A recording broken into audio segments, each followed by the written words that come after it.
Hello children, welcome to असा education. आज हम कर रहे हैं chapter number 12, presentation of statistical data, geography book grade 12 से। इस चैप्टर में हम बेसिकली जानेंगे ग्राफ्स के बारे में। यहाँ जो हमारा सबसे पहला टॉपिक है वो है इंपॉर्टेंस ऑफ ग्राफ्स। डेटा को कैसे इंटरप्रेट करना है, जो भी इंफॉर्मेशन उससे संबंधित है, या कैसे उसको ग्राफिकल फॉर्म में ट्रांसफॉर्म करना है, ये हमने चैप्टर 11 में पढ़ लिया। अब इस चैप्टर में हम ज्यादा से ज्यादा जानेंगे ग्राफ्स के बारे में। ग्राफ क्या होते हैं? ये बेसिकली एक बहुत ही इंपॉर्टेंट विजुअल या पिक्टोरियल फॉर्म कहलाती है, यानी जिसको हम देख के समझ सकते हैं ज्यादा बेहतर तरीके। अलग अलग तरीके की ज्योमेट्रिक फिगर्स का इसमें इस्तेमाल किया जाता है। ये जो फिगर्स है ये बताती हैं एक या एक से डायमेंशंस कैसे उसकी करनी है और कैसे उनको क्लासिफाई उसके अकॉर्डिंग किया जाता है।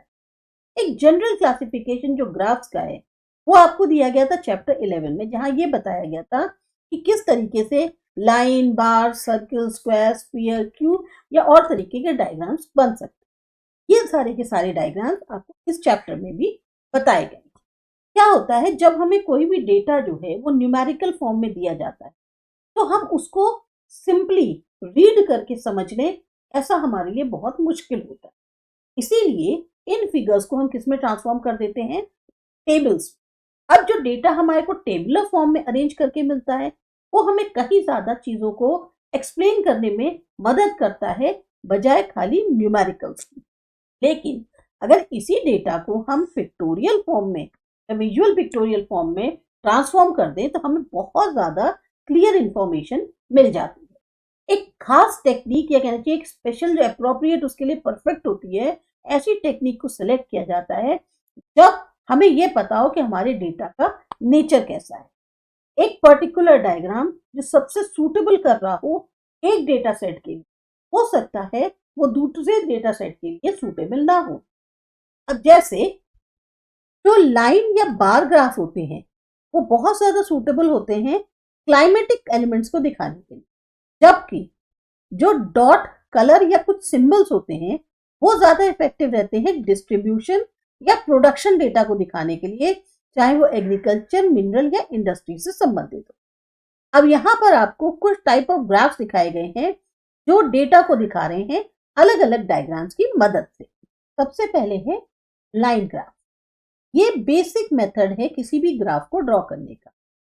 एक खास तरह की इंफॉर्मेशन यहाँ पर बताई गई। एक ग्राफ जो प्राइमरी इंफॉर्मेशन से संबंधित हो, चाहे वो टेम्परेचर, पॉपुलेशन, बर्थ रेट या डेथ रेट हो, उसको बहुत आसानी से प्रिपेयर कर सकते हैं जहां सिर्फ और सिर्फ एक लाइन का इस्तेमाल होता है। अब ये लाइन जो है स्ट्रेट लाइन हो सकती है 180 डिग्री एंगल को दर्शाती हुई, यानी कि कंटिन्यूअस लाइन जो होती है, या फिर ये एक कंटिन्यूअस कर्व हो सकता है। अगर आपका ये ग्राफ है और इसमें एक लाइन के माध्यम से आप दिखा रहे हो या ऐसे दिखा रहे हो तो ये आपका एक 180 डिग्री एंगल को दर्शा रही है। वहीं पर अगर ये ग्राफ आपका इस तरीके से चल रहा है कंटिन्यूअस कर्व की फॉर्म में, तो ये जो कर्व है ये फ्रीक्वेंसी कर्व कहलाता है। अभी इस एग्जाम्पल का फ्रीक्वेंसी कर्व का आपको 12.1 फिगर में बताया गया है, जहां पर डेटा मैक्सिमम और मिनिमम टेम्परेचर अहमदाबाद का दर्शा रहा है 15 डेज का। इसको हम पॉलीग्राफ भी कहते हैं। ये देखिए यहाँ पर आपको ये जो एक एग्जाम्पल दिया है ये दिया है लाइन ग्राफ का, जिसमें आपका बताया गया है टेम्परेचर अहमदाबाद सिटी का। यहाँ टेम्परेचर दिया हुआ है सेल्सियस में और यहाँ पे आपको डेट दी हुई है, यानी कि जो कंपैरिजन किया गया है डेट का वो 5 से लेके 19 तक का है। आपको जो डेटा दिया गया है कि इस टाइम पे टेम्परेचर का वेरिएशन कैसा रहा, मैक्सिमम कौन सी डेट को देखने को मिला और मिनिमम जो है वो कौन सी डेट को देखने को मिला। अब आप यहाँ देख सकते हो, अगर हम इसको मान के चलें ये 46 है तो हाईएस्ट टेम्परेचर जो गया वो लगभग 46 के बराबर ही रहा। तो मैक्सिमम टेम्परेचर आपका 46 जो है वो हमने ग्राफ की मदद से दिखा दिया। वही जो मिनिमम टेम्परेचर है, अब मिनिमम टेम्परेचर जो है वो आपका कितना रहा, यहाँ पे देख सकते हैं सबसे ज्यादा डाउन गया। तो ये जो है मिनिमम टेम्परेचर आपका मैक्सिमम 26 या 27 तक रहा। तो इससे हमें पिक्टोरियल फॉर्म से समझने में बहुत आसानी हो जाती है लाइन कर्व यानी फ्रीक्वेंसी कर्व की मदद से कि कैसे हम कंपैरेटिव बता सकते हैं कि टेम्परेचर मिनिमम और मैक्सिमम कैसा रहा। दूसरा आता है आपका बार ग्राफ। ये ज्यादातर जो है सबसे यूज किया जाता है किसी भी डेटा को दिखाने के लिए। यहाँ एक से ज्यादा इंफॉर्मेशन जो होती है उसको साइमल्टेनियसली दिखा सकते हैं और एक बेस पर बहुत आसानी से। खासतौर से मेथड बहुत यूजफुल होता है डेटा को इंटरप्रेट करने के लिए, और इसमें बार्स जो है वो अलग अलग तरीकों से दिखाई जाती है। अब आप देख सकते हैं फिगर 12.2। यहाँ पर ये स्टेट्स दिए गए हैं सारे, और यहाँ पर आपको पॉपुलेशन दी गई है करोड़ में। ये आपको जो एक बार ग्राफ बता रहा है स्टेट वाइज पॉपुलेशन 2012 की इंडिया में कैसी। अब इसको अगर हम पढ़ के देखें तो इस ग्राफ में आपको 10 मोस्ट पॉपुलर स्टेट्स जो हैं वो बार ग्राफ की मदद से दिखाए गए हैं। डेटा आप आसानी से इंटरप्रेट कर पा रहे हैं बार ग्राफ की फॉर्म में, बार्स की फॉर्म में। एग्जाम्पल के तौर पे ये कह सकते हैं जो पॉपुलेशन है ज्यादातर जो स्टेट्स की वो सबसे ज्यादा 5 to 7 करोड़ के बीच में है। यानी यहाँ देखें 1 2 3 4 5 मतलब 6 से लेके 7.3 तक में ज्यादातर पॉपुलेशन दिखाई गई है। 4 स्टेट्स ऐसे हैं जिनकी सबसे ज्यादा पॉपुलेशन। उत्तर प्रदेश फर्स्ट है जिसकी मैक्सिमम पॉपुलेशन है 19.9 करोड़। वहीं पर गुजरात 10th पोजीशन पे है क्योंकि उसकी पॉपुलेशन जो है वो सिर्फ और सिर्फ 6 करोड़ है।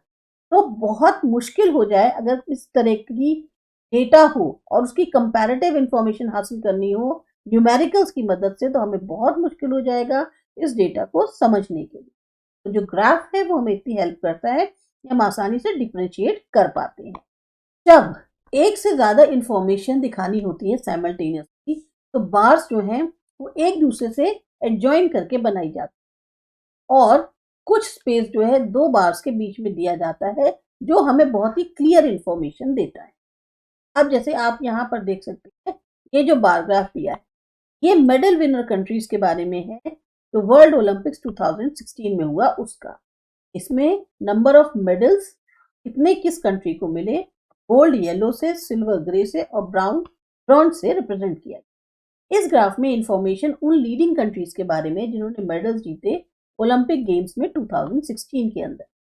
डिटेल्स जो गोल्ड, सिल्वर और ब्रॉन्ज मेडल के हैं वो जो टॉप 6 कंट्रीज रही उनको अलग अलग बार्स की मदद से दिखाया गया, जैसे आप देख सकते हैं। जब ज्यादा बार्स दिखानी होती है साइमल्टेनियसली तो बहुत जरूरी है कि इन बार्स को डिस्टिंक्ट किया जाए एक दूसरे से, यानी इस तरह से दिखाया जाए कि तीनों हम अलग अलग बार्स को पहचान पाए। तो एक इंडिपेंडेंट डिजाइन या शेड जो है वो चूज किया जाता है हर टाइप ऑफ मेडल के लिए।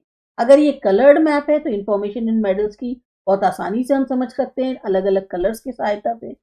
पर अगर जो है मैप ब्लैक एंड व्हाइट में है तो ऐसे में ब्लैक कलर के ही अलग अलग शेड्स को लिया जाता है ताकि ये डिसाइड करें कि कौन सा गोल्ड है, सिल्वर है या ब्रॉन्ज है। इस बार में जो है इस ग्राफ को इस तरह से तैयार किया गया कि खाली इंफॉर्मेशन मेडल्स जिन्होंने जीते उसी के बारे में ही नहीं पता चल रहा बल्कि हम एक कंपैरिजन भी कर सकते हैं किस कंट्री ने कितने मेडल्स जीते। इस तरीके से बहुत सारी और चीजें भी हैं जो आप बार्स की मदद से समझा सकते हैं या दिखा सकते हैं। तो जो इंफॉर्मेशन बार्स के हेल्प से दी जाती है वो कहीं ज्यादा इफेक्टिव इंफॉर्मेशन होती है बजाय न्यूमेरिकल्स के। यहाँ देख सकते हैं आप 43 गोल्ड हाईएस्ट जो है वो विन किए गए यूएसए से, और सबसे कम गोल्ड जो जीते गए हैं वो 12 जापान से। जैसे अगर कंपैरेटिव देखें तो सिल्वर भी सबसे ज्यादा यूएस ने जीता और सबसे कम जो सिल्वर गया वो जापान को गया। ब्रॉन्ज 38 अगेन सबसे ज्यादा यूएसए को गए, लेकिन ब्रॉन्ज सबसे कम जो गए वो गए जर्मनी को। ऐसे जो है एक कंपैरेटिव स्टडी करने में बहुत इजी हो जाता है। अब आता है हमारा लाइन एंड बार ग्राफ। पहले क्या था, इंफॉर्मेशन जो है वो सिंपली एक लाइन ग्राफ की मदद से या बार ग्राफ की मदद से आपको बताई गई। अब कुछ डेटा इस फॉर्म में एक लाइन या बार सिंबल की मदद से बहुत इफेक्टिवली यूज किया जा सकता है, खास तौर से इस फॉर्म में हो जैसा अभी हमने पढ़ा। जैसे कि अगर टेम्परेचर और रेनफॉल साइमल्टेनियसली दिखाने हैं एक ही बेस पे तो ये जो लाइन एंड बार ग्राफ है ये सबसे ज्यादा यूज्ड मेथड है। कैसे? जैसे यहाँ आपको टेम्परेचर मुंबई का दिया गया है और रेनफॉल दिया गया है।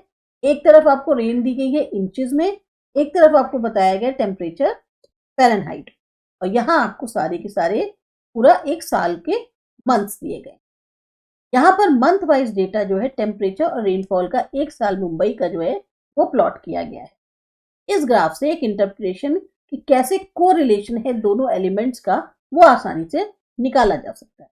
इस तरीके के जो ग्राफ हैं वो बताते हैं कि किस महीने में टेम्परेचर ज़्यादा रहा या रेनफॉल ज़्यादा रिकॉर्ड करी। इसके अलावा एक प्रोबेबल लोकेशन उस पर्टिकुलर प्लेस की इस बेसिस पर डेटा के हम आंक सकते हैं। ऐसे जो कंपाउंड ग्राफ हैं बहुत ज़्यादा यूजफुल होते हैं। जैसे अगर आप देखो तो रेन जो है जुलाई के महीने में सबसे ज़्यादा रहे और जो टेम्परेचर है वो सबसे ज़्यादा रहा मई के महीने। तो हमें ये एक कंपैरेटिव डेटा को इंटरप्रेट करने में बहुत आसानी होती। फिर आता है आपका डिवाइडेड सर्कल या पाई डायग्राम। ये एक खास तरीके का मेथड है जो स्टैटिस्टिकल डेटा को बताता है। इसको हम व्हील डायग्राम भी कहते हैं। यहाँ एक सर्कल ड्रॉ किया जाता है, अलग अलग पार्ट्स में उसको डिवाइड किया जाता है एज द प्रोपोर्शन जो डिटेल के हैं उसके अकॉर्डिंग। हर पार्ट जो सर्कल का है वो रिप्रेजेंट करता है कुछ प्रोपोर्शन टोटल इंफॉर्मेशन यानी जो डेटा है। अब जैसे यहाँ पे इंडिया का लैंड यूज बताया गया है 2010 में कैसा था, जो आप आसानी से with the help of colours and जितना प्रोपोर्शन है उसके माध्यम से समझ सकते हैं। फॉर एग्जाम्पल जो फिगर्स डेटा के अंदर दी गई हैं वो यूनिफॉर्म नहीं है, तो जो डिविजन्स इनके बीच के बता रहे सर्कल में वो भी सारे अनइक्वल। जो डिविजन्स है सर्कल के वो डिग्रीज में कैलकुलेट किए जाते हैं एंगल्स में और फिर इनको ट्रांसफॉर्म किया जाता है परसेंटेज डेटा। ये जो डिग्रीज हैं ये हमें तब मिल सकती हैं जब परसेंटेजेस जो है वो कैलकुलेट कर लिए जाए। जो रेशियो होता है टोटल डिग्रीज यानी 360 डिग्री और टोटल परसेंटेज यानी 100% है उसका होता है 3.6। तो हर फ्रीक्वेंसी को हम 3.6 से अगर मल्टीप्लाई करें एंगल निकाल सकते हैं, जैसा कि आपको 12.5 में बताया गया। यहाँ पर देखिए एंगल्स भी दिए हुए हैं। इस मेथड में डेटा जो बताया गया है या दिखाया गया है वो हमेशा परसेंटेज में दिखाता है और एंगल्स में दिखाया है।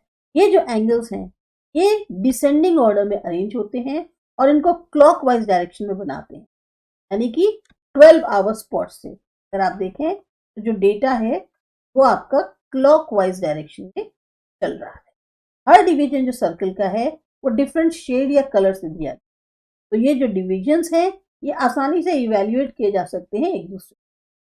जो डिवाइडेड सर्कल है पाई डायग्राम जिसे ये हमें बहुत ही क्लियर पिक्चर देता है उन डिटेल्स। तो आप यहाँ देख लीजिए ग्रेजिंग एरिया सबसे कम है और नेट सोन एरिया हमारे यहाँ सबसे ज्यादा है। फिर आता है आपका फ्लो डायग्राम। ये डायग्राम कहलाता है फ्लो डायग्राम क्योंकि ये इंडिकेट करता है एक डायनामिक नेचर यानी चेंजेबल नेचर और डायरेक्शन डेटा का। जो डेटा है मूवमेंट लोगों का, रॉ मटेरियल का, जो गुड्स प्रोड्यूस होते हैं उनका, उसको बेस्ट इस मेथड से दिखाया जा सकता है। ये आपको दिए गई है एक एग्जांपल आउटगोइंग फ्लाइट्स जो अहमदाबाद से हैं उसका।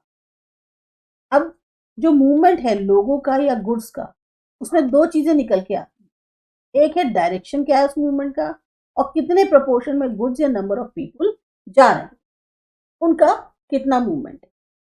अगर ये दोनों चीजें साइमल्टेनियसली दिखानी हो एक रीजनल मैप की जरूरत पड़ती है। यहाँ ये जो रीजन्स हैं ये कनेक्टेड होते हैं उस मूवमेंट से जो इंटरलिंक हो रही है एक लाइन की सहायता से, लाइन की मदद से देख सकते हैं। नंबर जो है इन लाइंस का वो डिसाइड किया जाता है कि मल्टीपल नेचर मूवमेंट का जो है किसी भी दो प्लेसेस के बीच में क्या है। ज्यादा नंबर ऑफ लाइंस हैं वो हायर इंटेंसिटी दिखाती हैं मूवमेंट की दो रीजन्स के बीच में, और जहां नंबर ऑफ लाइंस ज्यादा हैं तो वहां मूवमेंट भी ज्यादा होगा। अगर नंबर ऑफ लाइंस कम है तो मूवमेंट भी कम होगा। अगर मूवमेंट जो है बहुत लार्ज स्केल पे है तो उसको बहुत ज्यादा लाइंस को दिखाने की जरूरत पड़ती है और उसको जो है बहुत ही क्लोज एक दूसरे से बनाना पड़ता है। इससे क्या होता है एक इंप्रेशन बनता है कंटिन्यूअस स्ट्रिप जो है वो दिखी हुई है, ड्रॉ करी गई है बजाय लाइंस के। देख सकते हैं कंटिन्यूअस स्ट्रिप की फॉर्म में दिख रहा है।